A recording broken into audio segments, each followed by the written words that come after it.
Hi everyone, welcome back to my channel. I am Sanya and in today's video we will discuss further on Bhagwad Gita, and for which the commentary is given by Swami Mukundananda. And in my last video I just started this series. We only discussed about what is God, what is a soul, what exactly is material nature which we call as Maya, and in this video we will cover about modes of nature, which is Gun, Sattvic, Rajasic and Tamasic good. This is just a overview before we start studying Bhagwad Gita.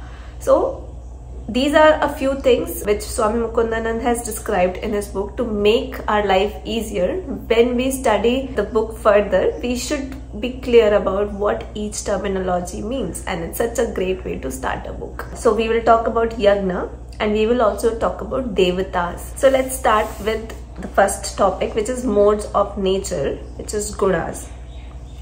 The material energy has three constituent modes: Sattva Gun, mode of goodness; Rajogun, mode of passion; Tamogun, mode of ignorance. Sattva, it's like it has some truth in it. You can also relate it from the purity of a person. Now comes Rajogun. Rajogun has this word Raj in this, which means Raj. So this is how I remember personally. I don't know what exactly is the root word for this, but for me to understand it, it's like something which has the qualities of Raja, or someone who is very driven or passionate towards doing things. Then comes Tamogun.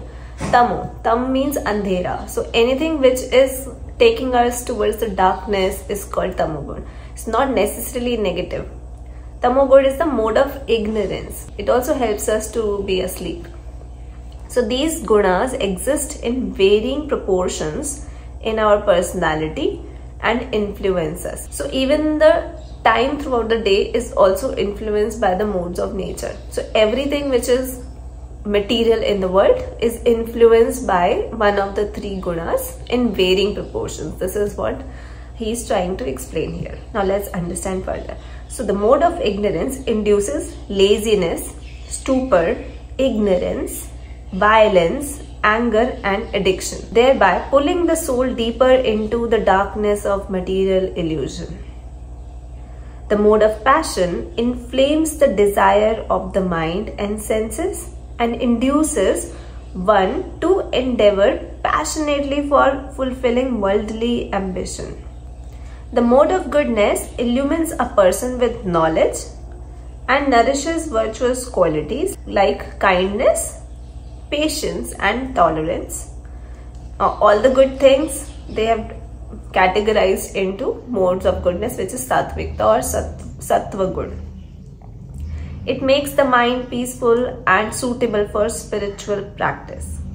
Now, how would one be driven towards spiritual practice? If you're watching this video, there is this Sattva Gun in you which is driving you to watch this video further. Otherwise, if you're currently dominated by some other good, you would be doing something else or watching something else. So even for spiritual practice, we need Sattva Gun dominance in our life. A sadhak must strive to reduce the modes of ignorance and passion by cultivating the mode of goodness and then transcend even Sattva Guna. Who is a sadhak? Sadhak is a spiritual practitioner. So it is recommended for them that if you really want to achieve God realization or self-realization, it's important that you suppress or try to fight against the mode of ignorance and passion so that you remain in the Sattva Guna and then do the practices after having a mental peace. And once you have reached it, that is not the ultimate goal in your life. You will even transcend Sattva Guna. Now why Sattva Guna? Why do we need to transcend Sattva Guna? So God is transcendental to the three gunas. By attaching the mind to Him, we can too ascend to the transcendental platform. What is he saying here is that God has created, of course, these three gunas. So why would he belong to any of these three gunas? He's transcendental in nature, even beyond these three gunas. And by attaching our mind to God while doing our spiritual practices, we can also transcend ourselves to beyond these three gunas, to the transcendental platform. Now let's talk about what is yagna or sacrifice in English. Generally, the term yagna refers to fire sacrifice. In the Bhagwad Gita, yagna includes all the prescribed actions laid down in the scriptures when they are done as an offering to the Supreme. If you are, let's say, giving away a few things in your life, or you're just giving away even a material thing in your life in the name of God, that thing is called sacrifice, and that is called yagna or yagya. The Bhagwad Gita says that we are obliged to participate with the creative force of nature by performing our prescribed duties in the service of God. That is the yagya God expects from us. Consider the example of a hand. It is an integral part of the body. It receives its nourishment, blood, oxygen, nutrients and so on from the body, and in turn it performs necessary function for the body. If the hand looks on this service as burdensome and decides to get served from the body, it cannot sustain itself for even a few minutes. It is in the performance of this yagya towards the body that the self-interest of the hand is also fulfilled. Similarly, we individual souls are tiny parts of the Supreme, and we all have our role to play in the grand scheme of things. When we perform our yagya towards Him, our self-interest is naturally satiated. It's very important what is the consciousness we are keeping. We can just say that we are sacrificing in the name of God. We're performing elaborated yagya in the house. But what is the consciousness behind it? Are we looking for some benefits after we perform this? God will reward us with this. And this is the kind of mentality we always keep, that we are performing this for our son, we are performing this for our daughter. This is not the kind of consciousness we should keep while performing any sacrifice.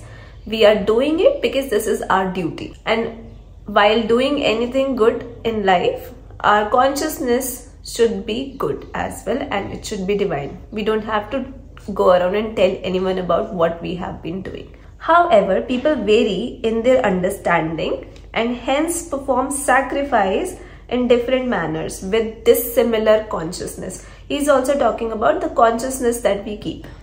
Persons with lesser understanding and a desire for material rewards make offerings to the celestial gods. Now what they are saying here is, there is one God, one supreme God, which is above and beyond. He is all pervasive, and He is also within the heart of everyone's soul. He is also found as an avatar, and people worship Him in different ways. Now there are other kinds of gods as well that He is talking about, which is called celestial gods, which are devatas. People with lesser understanding and desire for material rewards, they perform sacrifices and they do the yagnas, and they worship the celestial gods or devatas for the benefit of their own material self.